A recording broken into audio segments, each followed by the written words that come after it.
banyak orang tuh nggak tahu. Hmm. Tapi di dunia investasi, Cel, Mhm. sebagai seorang investor tuh yang penting nggak cuman IQ atau kepintaran loh, Mhm. tapi actually the emotional part menurut Warren Buffett ya, gua Iya. kan penganut Warren Warren Buffett banget. Buffett.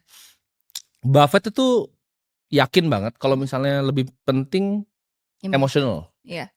Lebih orang tuh nggak FOMO, dia Mhm. harus lebih sabar dan segala macam. Nah ini gimana sih caranya ibaratnya orang itu punya kedewasaan secara emosional kalau Iya. misalnya jadi seorang investor? Mungkin ini bener banget sih, karena kan orang mungkin yang banyak berasumsi investasi itu is all about, looking at the company and then kalau udah tahu information-nya we can make rational decisions. Padahal sebenarnya secara neuroscience, Ya. our brain itu kalau misalnya dibagi simpelnya ya, we have these two parts of our brains, the emotional brain and the rational one. And the emotional one itu sebenarnya sifatnya lebih otomatis dan lebih kuat.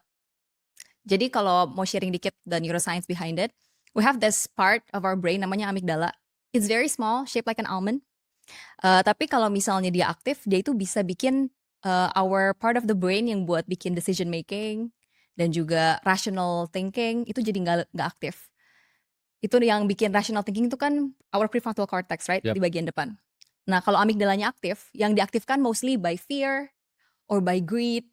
Nah, itu akan membuat prefrontal cortex kita jadi nggak aktif. Makanya kita nggak bisa bikin rational decision. Sebenarnya aku pengen tanya, kenapa orang tuh suka di financial market ya?